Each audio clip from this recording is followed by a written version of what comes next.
Calling Buzz Lightyear, the galaxy's Time to answer the call! To arms! courageous and ever vigilant. And Woody is not Into amused. action, Buzz Lightyear hurtles to the rescue. His ongoing mission to protect the universe from the dark forces of evil. Zerk, you prick! Adventures of Buzz Lightyear. Of Star Command! Command. Oh, well, this is a fun show. You know, I'm gonna be honest, even though I've seen a few episodes of this show growing up, I can't say I'm quite as big into it as probably some of the other guys are, or at least I assume they are. By the way, I should probably elaborate on that, in case you can't notice. In case you don't notice, it's just me this time around, because, well, here's the thing. James thought that since this is a game that takes place in space, that we should record in space, and I got here about 10 minutes early, and I think the guys are stuck in an asteroid belt or something, but then again, that's what you get when you have James driving, am I right? So I'm just here by myself, and I figured, while I'm here, I might as well go ahead and start without them. So anyway, welcome to Buzz Lightyear of Star Command for the PlayStation 1. The game is also available for the Sega Dreamcast and the Game Boy Color. Oh, and for Windows. There was originally a Nintendo 64 version planned, but for unknown reasons it got pulled out. But anyway, before we start the game, let's get a message from the commander. Lightyear, a farmer from Joad just called in a 911. You stop by and check it out. Okay, Buzz, let's run through some of the basics. You start with a standard issue laser. Any add-ons are going to cost you some Galactic Alliance credits, or GACs for short. Now, Buzz, your mission in each level is to arrest the bad guy. You can't beat the criminals early. You can only make an arrest at their getaway spot. Buzz, along the way, save as many of the LGMs as you can. Now, Buzz... Nah, it's okay. I think we got it from here. Lightyear could handle this one in hypersleep. Very lovely. Every single FMV that you see in this game is actually taken straight from episodes of the show. Stop! In the name of Star Command. Sorry, no can do like you. Sorry. But yeah, in case you haven't noticed from that bit of voice work, Buzz Lightyear in this game is unfortunately not voiced by Tim Allen again. He's not in the show anyway. He did voice him in the pilot movie, but for the show itself, he is voiced by, of all people, Patrick Warburton. I don't get either, but you know what? It works. So anyway, the premise of this level, and for pretty much most of the levels in this game, is you pretty much have to race to the end of this track, because, you know, we have the guy right there in our sights. We can't just shoot him because, you know, we wouldn't have much of a game, or much of a challenge for that matter. So instead, we just have to race him to the end of the level. If we manage to get to the end of the level before he does, our friend Mira will come by and help sap off a bit of his health so that it makes it a little bit easier for us to nab him. If the villain gets there first, and we're not able to get there within, I think, like 15 seconds, we automatically lose the level. Now, you'll see a bunch of power-ups sprinkled out throughout the game, like Buzz's different guns, and also stuff like Buzz's jetpack wings and whatnot. Unfortunately, the only way you can be able to use them is if you collect all the GACs, as he mentioned, which are pretty much in-game currency, in order to purchase them. And that's not affected to just the weapons, like as you see right there, that teleporter, and also like little springs that you can use to fly around the level. Those also require GACs, so you're going to have a lot of money on your hand if you want to get through a level. Also, another thing, as he mentioned, you can also collect all the little LMGs, actually LGMs, whatever. Oh, actually, hang on, first.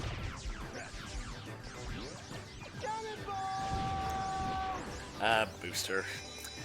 Yeah, I'm not gonna lie, this is somewhat sad because at the time of us recording this, we just received word that Booster's voice actor, Stephen First, passed away after a long-standing fight against diabetes, and he will be missed because Booster is probably one of the best parts of the show, in my opinion. Well, it's only... Oh. I got this one, Buzz. I softened him up for you, Buzz. Thanks, Mira. Always willing to lend a helping hand. Thank you very much, Mira. Now we're going to talk about bosses real quick. It's going to go a little bit smoother since Mira helped us out. You see those 3 orbs at the top? Those are basically your health. The different colored orbs mean that you need a certain type of weapon in order to penetrate them. Like, for example, you have a green orb there. You have to have a certain type of weapon to get past that, and it'll cause it to shrink. And once you have all the barriers down, you can pretty much go ahead and unload on your villain like so until he drops dead like a fly. An explosive fly, apparently. Outstanding job, Rangers! You can always count on us, sir. Yes. Now that we're through with the level, let's go ahead and check our progress. Okay, I guess we didn't have enough of that, or that, which made the metals melt, I guess. I don't really know why. That's a goofy little image there. Buzz Lightyear holding the giant PlayStation 1 memory card. But yes, anyway, before we move on to the next level, I just wanted to say yes, at the time of my recording this, Stephen First did pass away. And it's sad because, you know, he was great as Booster, and another character I know him better as is, a lot of people know him as... Buzz, you remember Gravatina. Well, she's on the loose again, and I need you to corral her. Okay, Buzz. Okay, Buzz! Right, time for another FMV from the show. I am Gravatina, the mistress of mass and all of its attraction. And I have a crush on you. Well, at least she's honest. But yeah, just going back to First real quick, another role that I know First for, and it's a relatively obscure role, which for me is kind of a shame. He is also a character known as Fanboy from Freakazoid, who pretty much, he's kind of no different from Booster, just in terms of the voice he uses, but it's still really funny. Ooh, vehicles. This is another thing that you can utilize in certain levels, are these vehicles. You have to be wary of the vehicles, though, because you see that meter with the tanks? That's pretty much your fuel meter, and if it runs out, you pretty much have to hoof it back on foot. Those little bikes are one of, I think, only 3 vehicle types that you can use in this game. You have those, you have Buzz's jet wings right there, as I mentioned, and I think the next one is a hoverboard, I guess. Oh, careful, careful! Oh, that's close. And, like I said, there's also... Even though the games are... Ooh, Booster again. You know, with all due respect, Booster, I appreciate you being a nice little screen nuke for me, but how about you stick around and help me throughout the rest of the mission? You know, I'm pretty sure we can get this done in no time if there were 2 of us. Actually, for that matter, how come Mira only appears at the end just to sap away a part of the boss's health? And even then, why only a part of the boss's health? Why doesn't she just take him out right there? I know I'm nitpicking, but you know what? It's just those things that you can't help but ponder, you know? Anyway, as you can see here, the little LGMs, there's a set number of them hidden in every level. Well, not so much hidden, they're kind of on the path. And that's one of the side missions, is to collect all of them. I don't quite remember what happens when you do, but you should probably go ahead and save them, because, you know, look at the little guys, they're adorable. You don't want them to die in this volcanic planet of fireballs and whatnot. It's just... How do they wind up in these places, anyway? But yes, we're almost down to the race, and... Yeah, I'm not gonna lie, this is kind of a weird setup, but... Like I joked about earlier, about how, like, sometimes we could be, like, right next to our foe, and we could just go ahead and clobber them right then and there. There really is no in-universe... Well, I guess the game does try to make up an explanation as to how, like, you have to be at their hideout in order to issue an arrest warrant. But even still, that's kind of a flimsy excuse. Oh, hey, Mira. I got this one, Buzz. Softened her up for you, Buzz. Well done. Always willing to lend a helping hand. Thank you again, Mira. Actually, I want to talk about Mira for just a bit, because, you know, not only was she a cool character in the show, but she is voiced by a voice actress that, in my opinion, I think should really do more voice work again, Nicole Sullivan. For those that don't know who Nicole Sullivan is, she is also the voice of Shigo in another popular Disney show called Kim Possible. And I don't know, I just really like Nicole's voice. And I really wish she can go back to more voice work. In fact, actually, now that I think about it, there's a lot of voice actors in this show that I wish would go back to voice work, like Wayne Knight, who is the voice of the Emperor Zurg in this show. And it's a shame because Wayne Knight is just such a wonderful person to listen to, just the way he delivers his lines and whatnot. And I know I'm essentially talking about various other things during this entire boss, but honestly, that's pretty much par for the course. You're really not doing anything different than you did in the first stage. Yes. It's time you learn that while you may conquer worlds, you cannot bend the will of men.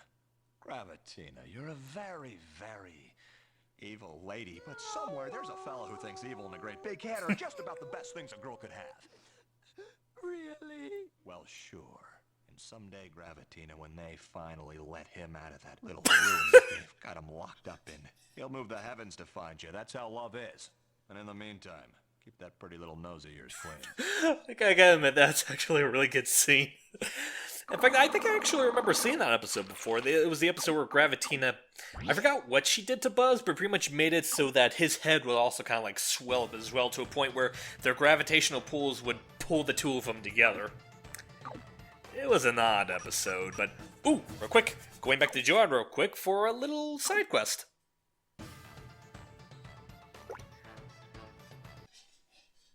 The key to being blown apart is keeping an eye on where your body parts land. A little help here would be a good thing. XR, Buzz Lightyear is on the job. Thanks, Buzz. But yeah, this is also another thing that you can do in the levels. Whenever you go back to a level, you have to find all 6. I assume it's 6 in every level. It might vary depending on the stage. You have to find all of XR's parts. And yeah, it's pretty much as simple as that. Just find all of his parts. XR is actually another fun character in the show. He actually had 2 different voice actors in the series, as far as I recall. I know one of them is Neil Flynn, but the other one is Larry Miller. That's it. I kind of prefer Neil Flynn, to be honest. There's just something about his delivery, just... you know what, I could just say that for a lot of the voice actors. And I know I'm talking more about voice acting than I am about some of the things in this show, but I can't help it. I love voice actors. I appreciate them. I think they're underappreciated. But yes, yeah, we're almost done with this. We just have to find 2 more parts. Oh, by the way, that blue battery-like thing, you pick those up and it pretty much adds more fuel to the fuel meter up there. Stop shooting at me! One more part left. I know you're around here somewhere. Monies? Hey! How many times have I told you to stop shooting at me, for God's sakes? This is a very terrible Patrick Warburton impression, but you know what, who cares? And we found the last piece. Now we just have to make it back to him and give him back. Need a hand, Ranger? Buzz! Oh, man. I knew you'd come back. Well, I might have had a few minutes to doubt. Moments, really. Very brief. It's not me doubting. It was the body without the head. That was the doubter. The head always knew. You gotta love these characters. Oh, and unfortunately James did not beat the time required, and our metal just melted, because... I don't know what is with that sound effect, I'm not gonna lie. Just every time you don't get a medal, it just melts into goo, which... I don't know, I think Star Command might have to look into that sometime soon. But yeah, anyway, that was Buzz Lightyear of Star Command for the PlayStation 1. Thank you again for joining me, and I apologize that the guys aren't here with us, but you know what? Maybe that's a sign that James should really reconsider having these recording sessions out in outer space. You know, have him back in good old terra firma, if you will. But anyway, thank you for watching the video, and join us next time when we will be looking at another licensed video game, because, you know, we love to look at those. So yeah, until next time, I'm Hyper Voice Acting, thank you for watching, and I hope you all have a grand day.